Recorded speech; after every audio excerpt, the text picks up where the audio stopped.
Bienvenidos a esta clase de escuela dominical en la que vamos a estar considerando la vida y el legado del Dr. Martyn Lloyd-Jones.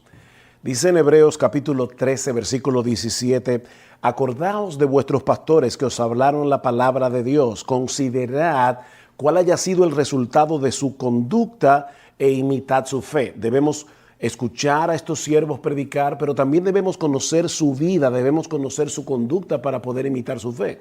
Y eso es precisamente lo que queremos hacer en esta ocasión con la vida del Dr. Martyn Lloyd-Jones. Pero antes vamos a orar y vamos a pedir al Señor su bendición por este tiempo juntos. Padre, nosotros queremos darte muchas gracias por darnos nuevamente la oportunidad de estudiar juntos en esta clase de escuela dominical, que desde ya te rogamos que sea de edificación, de estímulo, de aliento para muchos que van a escucharla. Ayúdame, Señor, para poder compartir el material que queremos compartir en esta tarde. Sé con nosotros, danos de tu gracia, ayúdanos en nuestra debilidad, porque te lo pedimos en Cristo Jesús, nuestro Salvador. Amén y amén. Es prácticamente imposible rastrear con precisión todas las influencias que Dios usa en su providencia para moldear nuestras vidas o nuestros ministerios. Pero si tuviera que señalar a un siervo de Dios del pasado reciente como quizás la influencia más determinante en mi vida como predicador, ese sería sin duda el Dr. Martyn Lloyd-Jones. En el año 1983, 2 años después de haber iniciado un ministerio pastoral, adquirí los 2 tomos del Sermón del Monte, así como el libro de Presión Espiritual, alrededor de esa misma época. Y unos años más tarde, en 1986, el libro sobre la predicación y los predicadores. A partir de ese momento, Lloyd-Jones se fue convirtiendo en una especie de punto de referencia para mí, porque no solo me abría las escrituras, sino que también me abría una ventana a través de la cual yo podía ver mi propia alma y aprender a conocer un poco más las almas de aquellos a quienes yo debía ministrar como pastor. Era como un médico aplicando una cirugía de corazón abierto. Es por eso que, más que una clase de escuela dominical sobre la vida y el legado de Martyn Lloyd-Jones, este es un intento de rendir tributo a un hombre por el que siento una profunda admiración y gratitud. Obviamente no idolatro a Lloyd-Jones, sé que era un hombre sujeto a pasiones iguales que las nuestras, como dice en Santiago acerca del profeta Elías, pero doy muchas gracias al Señor por la forma como usó a este hombre a todo lo largo del siglo XX para poner en alto la predicación expositiva, para recordarnos la importancia y la naturaleza del verdadero avivamiento, la necesidad de depender del poder del Espíritu Santo y conectarnos de nuevo con la herencia puritana. Pero comencemos por el principio viendo un poco acerca de la niñez del Dr. Lloyd-Jones. David Martyn Lloyd-Jones nació el 20 de diciembre de 1899 en la ciudad de Cardiff, al sur de Gales, 7 años después de la muerte de Spurgeon y 2 días antes de la muerte de Moody. Cuando Martyn tenía 5 años de edad, sus padres se mudaron a la pequeña villa de Langayton.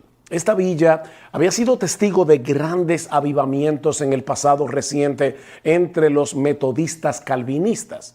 Pero en los días de Lloyd-Jones, la iglesia había caído en un estado de sopor espiritual. Hablando acerca del pastor de la iglesia a la que ellos asistían como familia, Lloyd-Jones llegó a decir una vez que era un hombre moral y legalista. Yo no recuerdo que alguna vez haya predicado el evangelio. Increíble. Y ninguno de nosotros, hablando de su familia, tenía una idea de lo que era el evangelio. A principios de 1910, cuando Lloyd-Jones tenía 11 años de edad, la casa paterna se incendió durante la noche y tanto él como sus 2 hermanos, Harold y Vincent, estuvieron a punto de morir en el incendio. En ese incidente, la mayor parte de los bienes familiares se perdieron y Henry Lloyd-Jones, el padre de Martyn, nunca se pudo recuperar financieramente. Esto impactó a Lloyd-Jones en una forma significativa. convirtiéndolo en un joven muy serio y determinado a tener éxito en su vida profesional. Él mismo diría más adelante que él nunca tuvo una adolescencia. O sea, él pensaba de sí mismo que nunca fue un adolescente típico. Tratando de encontrar alguna forma de sustento, Henry Lloyd Jones se mudó a Canadá con la esperanza de poder llevar luego a su familia. Pero al no encontrar trabajo, decidió regresar. Solo que en vez de dirigirse a Gales, se fue a la ciudad de Londres, en Inglaterra. Como Martyn Lloyd-Jones era el más hábil de los hijos, su madre lo envió a encontrarse con su padre el verano de 1914 para servirle de ayuda. Ese fue un tiempo muy difícil para ellos. La situación económica era tan precaria que Lloyd-Jones describe esta época de su vida como llena de desaliento y de depresión. Teníamos incontables desilusiones, decía él. Mi padre y yo, para ahorrar dinero, caminábamos y caminábamos y caminábamos. Finalmente, la situación económica permitió que la familia se reuniera de nuevo.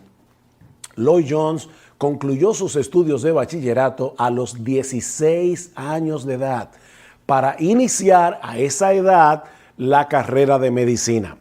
Pasó sus exámenes de admisión con tanta excelencia que fue admitido en el prestigioso Hospital de San Bartolomeo, a pesar de ser tan joven. Este hospital era a la comunidad médica de aquellos días lo que Oxford era a la comunidad intelectual.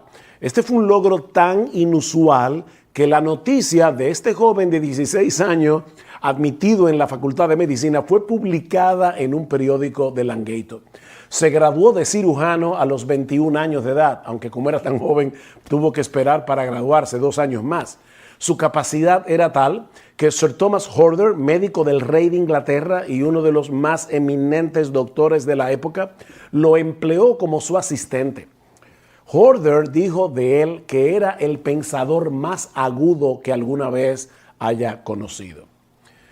Conversión y llamamiento al ministerio.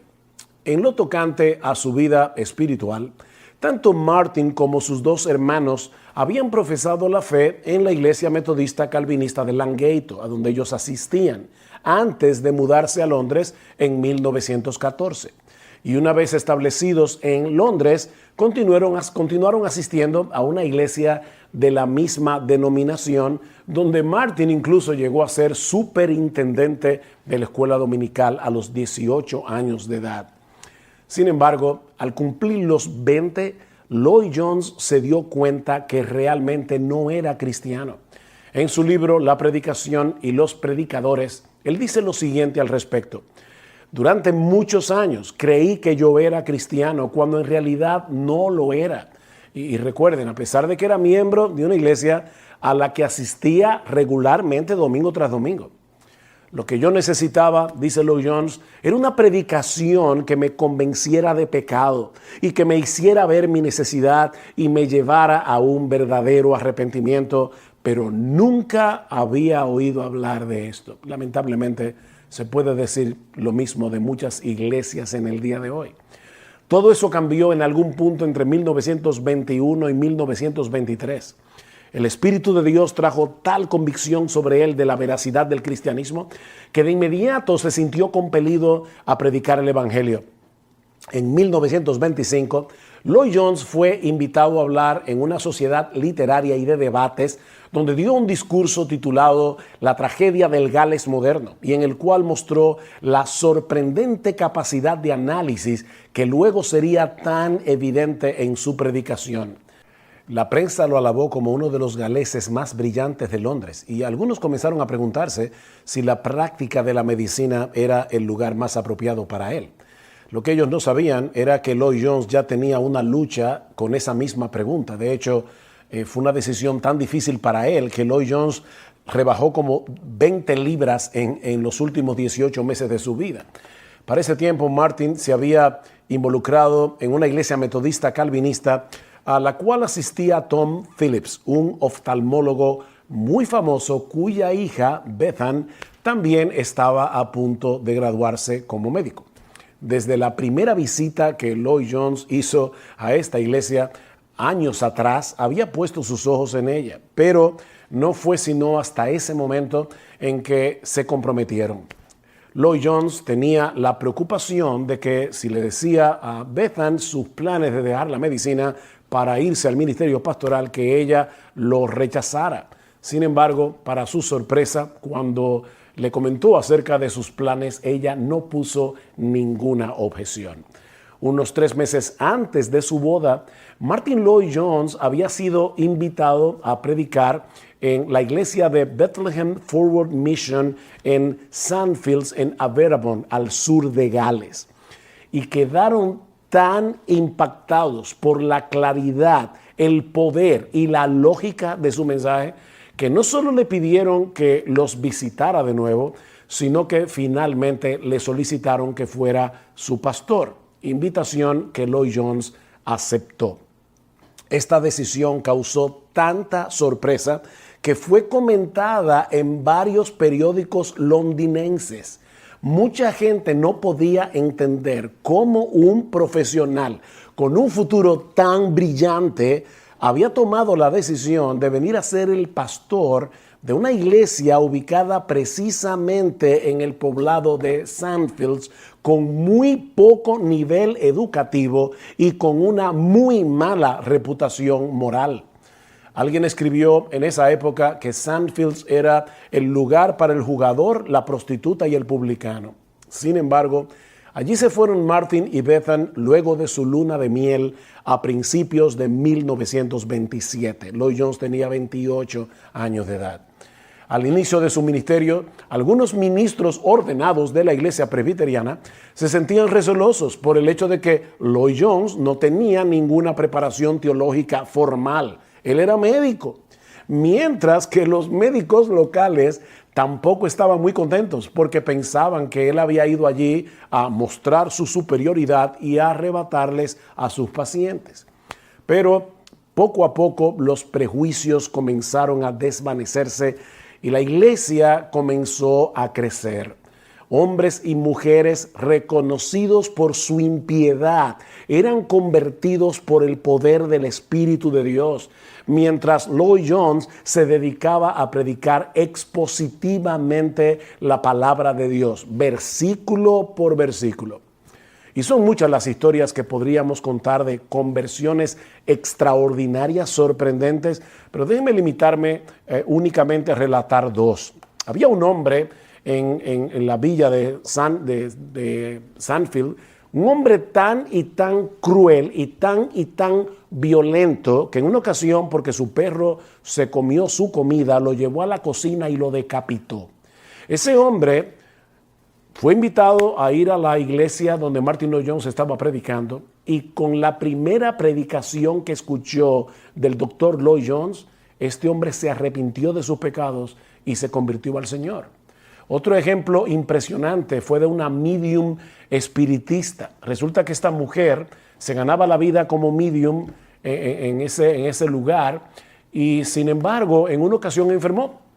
Y dice que ella veía a la gente pasar y yendo hacia la iglesia para escuchar a Lloyd-Jones. Y ella estaba muy curiosa de qué es lo que estaba pasando allí. Así que un día decidió visitar la iglesia. Esta mujer fue ganada para el evangelio hasta el final de sus días, fue una creyente fiel. Y ella le decía a Lloyd-Jones que la primera vez que ella entró por la puerta de la iglesia y lo escuchó predicar, decía, yo sentí un poder como similar al que yo sentía en las sesiones espiritistas, pero con una gran diferencia. Este era un poder limpio, muy diferente. Y esta mujer fue ganada para el evangelio de Cristo.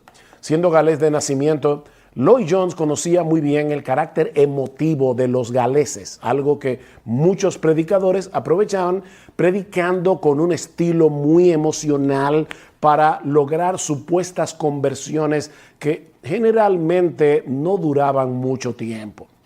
Pero a diferencia de ellos, Lloyd-Jones no comenzaba con las emociones de sus oyentes, que son fácilmente manipulables, sino más bien con sus cabezas. Él sabía que si quería ver verdaderos frutos de conversión, la mente debía ser alcanzada primero con el Evangelio. Nunca contaba chistes desde el púlpito, ni utilizaba anécdotas personales, sino que basaba sus sermones en exponer exclusivamente lo que enseñaban los textos bíblicos que él exponía. Él estaba convencido de que la clase obrera poseía la capacidad de sostener un debate lógico y bíblico. De manera que la membresía no solo creció numéricamente, sino también en madurez espiritual y en el número de hombres que posteriormente llegarían a ser pastores. Durante los 11 años que duró su ministerio en Averabón, la iglesia experimentó un crecimiento sorprendente, sobre todo entre los años 1930 y 1931. Cuando Lloyd Jones llegó a Sandfields, la iglesia tenía unos 95 miembros. Cuando concluyó su ministerio, la iglesia tenía unos 550 miembros y una asistencia de 850. De igual manera, Lloyd Jones era cada vez más solicitado como predicador, no solo en el Reino Unido, sino también en los Estados Unidos y en Canadá. Y muchos comenzaron a ver en él un modelo de predicación. Resulta que atendiendo a una de esas invitaciones en diciembre de 1935, Lloyd Jones predicó en el Albert Hall en Londres. Y durante su mensaje enfocó los problemas bíblicos que él veía en muchas de las técnicas que se usaban para el evangelismo en aquellos días, las cuales todavía se usan en muchas iglesias en el día de hoy. ¿Pueden muchos de los métodos de evangelismo que se introdujeron hace unos 40 o 50 años realmente justificarse por la palabra de Dios?, preguntaba Lloyd Jones. Cuando leo sobre la obra de los grandes evangelistas en la Biblia, veo que ellos no estaban primeramente preocupados por los resultados. Ellos se ocupaban en proclamar la palabra de verdad. Ellos dejaron el crecimiento al Señor, decía él. Ellos estaban interesados sobre todo en que las personas fueran puestas cara a cara con la propia verdad. Ministerio en Westminster. Resulta que una de las personas que se encontraba presente aquella noche era un anciano de 72 años llamado George Campbell Morgan, pastor de Westminster Chapel en Londres y probablemente el predicador más reconocido en aquellos días. Para ese tiempo, Campbell Morgan estaba buscando un sucesor. Recuerden, tenía ya 72 años. Así que 2 días después de escucharlo predicar, Lloyd Jones recibió una invitación para ir a predicar en Westminster el último domingo de ese mismo mes de diciembre de 1935. Esa fue la primera vez que Lloyd Jones predicó en esta iglesia, de la que luego sería su pastor por casi 30 años. Unos meses más tarde, en abril de 1936, también fue invitado a predicar en el Tabernáculo Metropolitano, la iglesia que Charles Spurgeon pastoreó hasta su muerte en 1892. Para esa época, Lloyd Jones había recibido la oferta de ser el rector de un seminario teológico en Gales. Ya era un hombre demasiado reconocido en ese tiempo. Pero finalmente decidió irse a trabajar con Campbell Morgan en Westminster Chapel en 1938. Al principio, trabajó conjuntamente con Campbell Morgan, pero cuando estaba a punto de estallar la Segunda Guerra Mundial, Lloyd Jones asumió plenamente el ministerio pastoral de la congregación.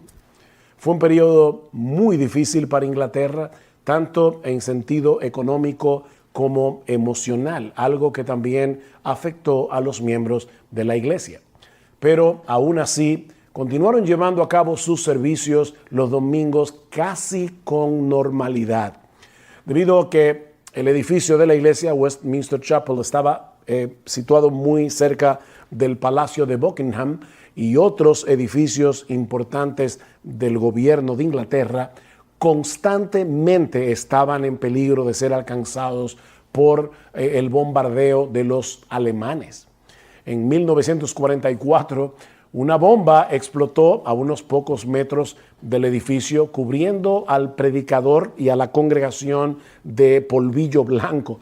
De manera que un miembro de la congregación abrió sus ojos después del estampido y cuando vio que todos estaban cubiertos de blanco, él creyó que había llegado al cielo.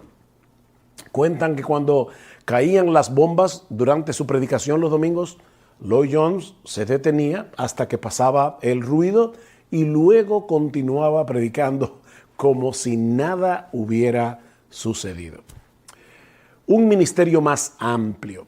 A pesar de las dificultades de la guerra, Lloyd Jones estuvo envuelto en la fundación de varias instituciones importantes que le dieron un alcance mucho más amplio a su ministerio, como la creación de la Biblioteca Evangélica en 1943. Esta biblioteca posee una historia sumamente interesante que ilustra la manera extraordinaria como Dios obra muchas veces para la expansión de su reino en el mundo. Vamos a ir unos años atrás. Resulta que en 1903, un hombre llamado Geoffrey Williams conoció al Señor en una iglesia bautista en la que el pastor citaba frecuentemente El progreso del peregrino de Juan Bunyan y otros libros de autores puritanos que no se habían vuelto a reimprimir por más de 200 años. Con el deseo de crecer en su fe, Williams comenzó a adquirir libros, sobre todo de la época del puritanismo. De modo que para 1928, la biblioteca, su biblioteca personal, poseía unos 20,000 ejemplares. Al principio operaba en el garaje de su casa, pero luego tuvo que mudarse a un pequeño edificio a 12 millas al sur de Londres. Como la ubicación no era muy buena, la biblioteca ya no era tan visitada porque él la había abierto para que otros la usaran y Williams comenzó a sentirse desanimado. Pero entonces alguien le recomendó que hablara con Lloyd Jones, ya que seguramente se interesaría en el proyecto. Cuando Lloyd Jones conoció la biblioteca, quedó profundamente impresionado por la enorme cantidad de buenos libros que este hermano había logrado reunir. Pero le recomendó a Williams que buscara una ubicación más estratégica.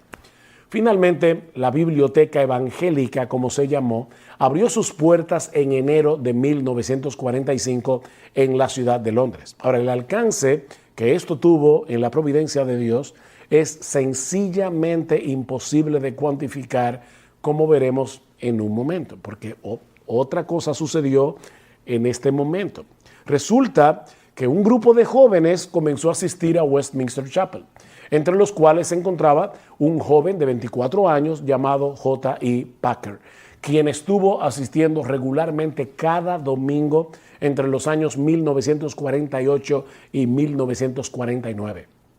Según él, nunca había escuchado una predicación como esa. Venía como la fuerza de un choque eléctrico, decía él, trayendo un sentido de la presencia de Dios como ningún otro hombre que él hubiera conocido jamás. Aparentemente fue el Dr. Packer quien puso en la mente de Lloyd Jones llevar a cabo una serie de conferencias sobre los puritanos, las cuales dieron inicio en diciembre de 1950. A principios de ese mismo año, un grupo de jóvenes estudiantes de la Universidad de Durham en Inglaterra comenzaron a ser influenciados por la literatura puritana, así como por los escritos de Jonathan Edwards, a pesar de que en ese momento ellos no tenían prácticamente ningún contacto con el Dr. Lloyd Jones. Fueron dos movimientos diferentes entre sí. Entre estos estudiantes se encontraba Ian Murray, a quien le preocupaba el desconocimiento general de los puritanos y de los reformadores ingleses. Así que él y un grupito decidieron publicar una pequeña revista a la que llamaron El Estandarte de la Verdad, un título que fue basado en el Salmo 64, que dice: «Has dejado un estandarte a los que te temen para que sea alzado por causa de la verdad». Cuando Lloyd Jones supo de este esfuerzo, contribuyó personalmente con 100 libras para su publicación. De paso, una cantidad considerable en aquellos días. a la vez que le pidió a los diáconos de Westminster Chapel que proveyeran la mitad de la suma necesaria para la impresión del segundo ejemplar. Al mismo tiempo, Lloyd Jones alentó a Ian Murray a escribir un libro en el que demostrara las convicciones calvinistas de los reformadores ingleses. Cuando Lloyd Jones leyó el manuscrito en mayo de 1956, le pidió a Murray que viniera a trabajar a Westminster Chapel como su asistente. En este punto de nuestra historia, tenemos que introducir otro personaje llamado Jack Cullum, un experto en acústica que se hizo inmensamente rico al diseñar durante la Segunda Guerra Mundial un mofle que reducía el sonido de los aviones. Cullum llegó a profesar la fe en una iglesia metodista, pero hacía mucho tiempo que se había apartado del Señor. Providencialmente se topó en uno de sus viajes con una pareja de creyentes que le hablaron largamente del Evangelio. Así que al llegar a Londres, Cullum reasumió sus visitas a la iglesia metodista, pero ya no se sentía a gusto en medio de ellos. En ese estado, alguien le recomendó que visitara Westminster Chapel y allí finalmente fue salvado por la gracia de Dios. Unos meses más tarde, en enero de 1957, Cullum y su esposa invitaron a Ian Murray y a su esposa a cenar con ellos. Y en un momento, Cullum le preguntó a Murray, ¿por qué toda esa historia y enseñanza de los reformadores ingleses y de los puritanos es tan poco conocida hoy? A lo que Murray le respondió que muchos de esos libros ya no estaban disponibles. Resulta que desde su conversión, Cullum había estado orando al Señor para que le permitiera hacer algo útil para su reino en el resto de sus días. Así que él decidió hacer uso de su dinero para financiar la republicación de muchas de esas obras. Aquí un hombre que quiso poner sus recursos en las manos del Señor. Para ello, crearon una fundación que tomó el mismo nombre de la revista que habían comenzado a publicar en 1955, El Estandarte de la Verdad. Y para sorpresa de muchos, sus libros comenzaron a venderse rápidamente. Muchas de las obras, y aquí viene la conexión con la Biblioteca Evangélica, muchas de las obras que se encontraban en la Biblioteca Evangélica que mencionamos hace un momento, comenzaron a ser republicadas y a tener un alcance muchísimo mayor. Gracias a eso, nosotros tenemos hoy disponible muchos libros puritanos y de paso, muchos de ellos ya están traducidos al español. Por supuesto, el hambre por ese tipo de literatura no surgió de la nada. A Dios le plugo usar el ministerio de Lloyd Jones para generar ese interés en los puritanos que todavía permanecen el día de hoy, sobre todo entre los cristianos de corte reformado. Enfermedad y retiro.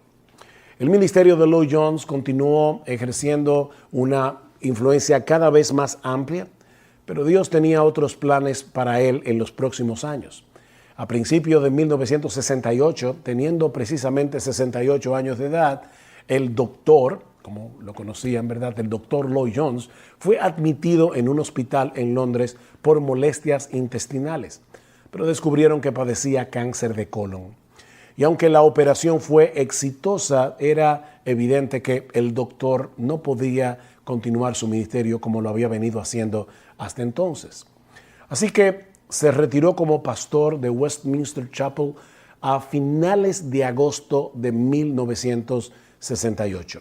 A partir de ese momento, el doctor se dedicó a la edición de muchos de sus sermones que luego fueron publicados.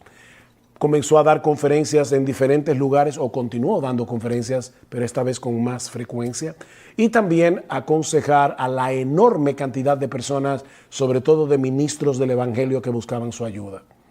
Una nota interesante es que en ese mismo año de 1968, un joven universitario llamado John Piper había escuchado a alguien decir que los 2 volúmenes del Sermón del Monte de Martyn Lloyd-Jones era la cosa más grande que alguna vez haya leído. Así que los leyó, los compró, los leyó. Esos 2 volúmenes en el verano de ese mismo año. Y dice Piper que el impacto que produjeron en él fueron inolvidables. En mayo de 1979 comenzó a sentirse enfermo de nuevo. Él pensaba que era una infección viral, pero era en realidad la recurrencia del cáncer. Predicó por última vez el 8 de junio de 1980 en una iglesia bautista. A partir de entonces, su salud se fue deteriorando cada vez más hasta que prácticamente ya no podía levantarse.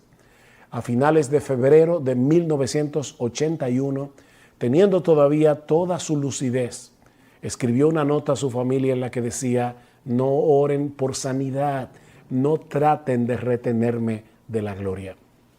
Una nota interesante es que por más de 50 años, Martyn Lloyd-Jones había seguido fielmente el calendario de lectura bíblica de Robert Murray M'Cheyne. Y yo no puedo dejar pasar esta oportunidad para insistir en la necesidad de que los creyentes lean su Biblia todos los días y que sigan un plan de lectura que les permita leer toda la Biblia, no necesariamente en un año, en 2 años, en el tiempo que sea, pero toda la Escritura es inspirada y toda la Escritura es útil. Ahora, volviendo al doctor Lloyd-Jones, esto quiere decir que el doctor leyó por lo menos 50 veces el Antiguo Testamento completo y 100 veces el Nuevo Testamento y los Salmos.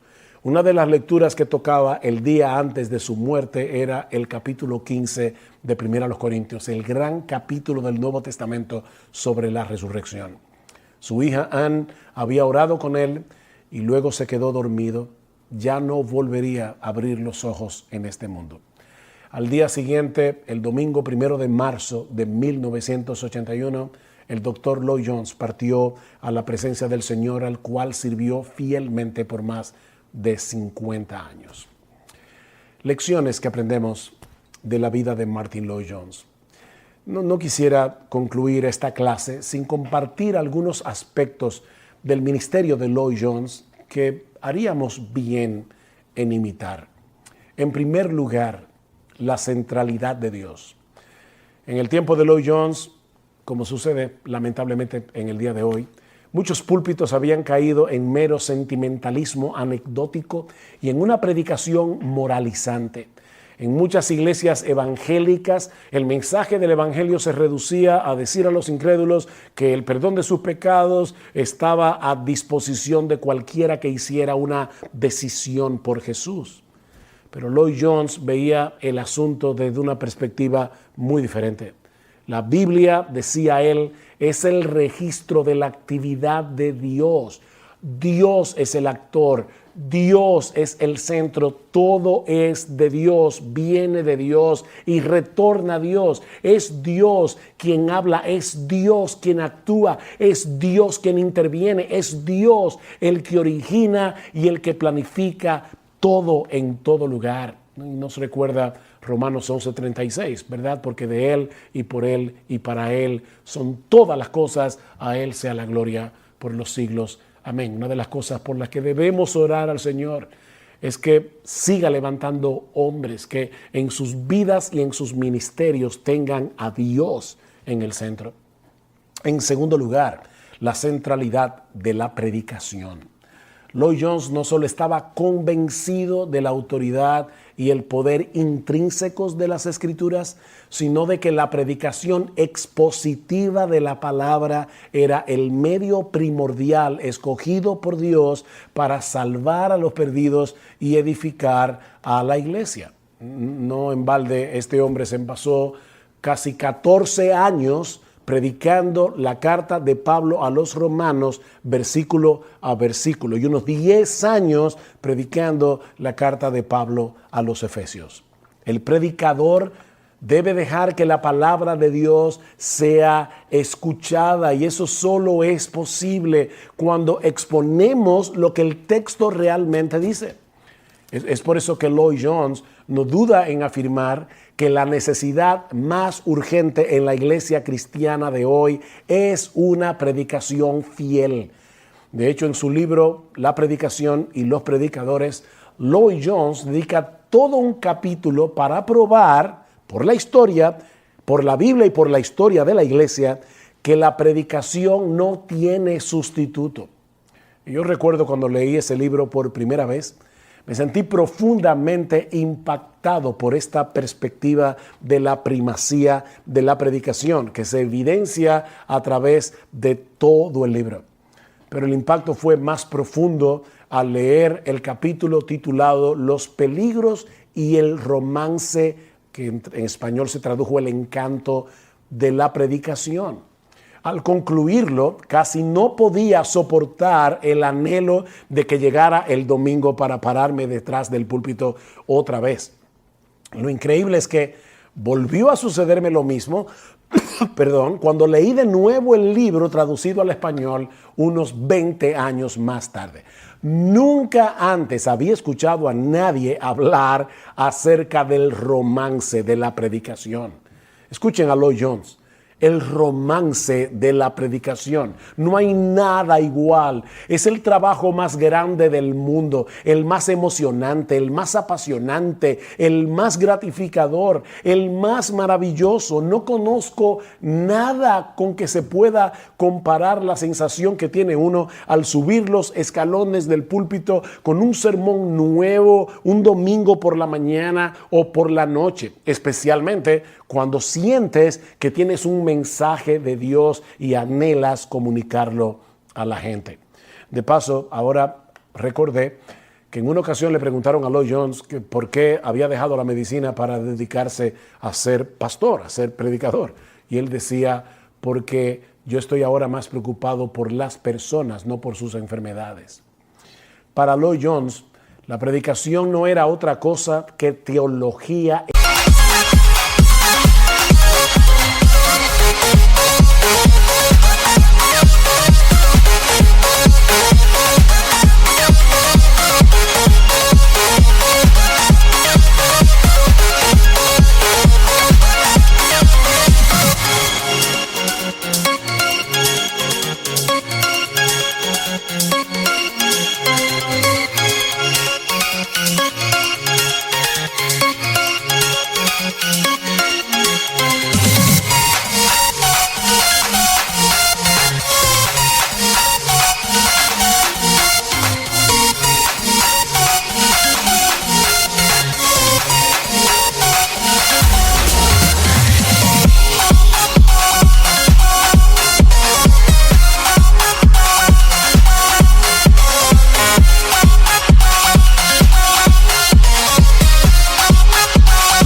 En fuego.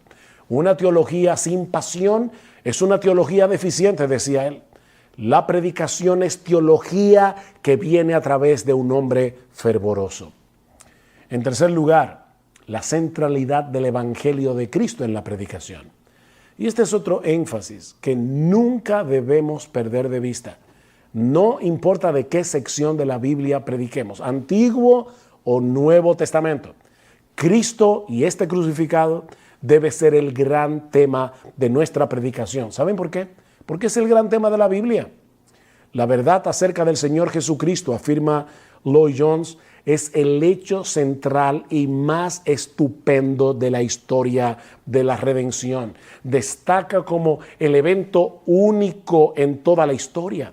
Esta verdad acerca de Él es el evento más grande y asombroso de todos. En cuarto lugar, la centralidad de la iglesia local como el medio primario para el evangelismo. A mediados del siglo XX, cuando muchos suponían que la iglesia local no tenía la misma capacidad de impactar la sociedad como sí podían hacerlo los ministerios paraeclesiásticos y los grandes eventos evangelísticos, Lloyd Jones insistía en el hecho de que la iglesia era el lugar más idóneo para alcanzar a los perdidos. Es en el contexto de la iglesia congregada donde el incrédulo puede experimentar lo que en ningún otro lugar del mundo.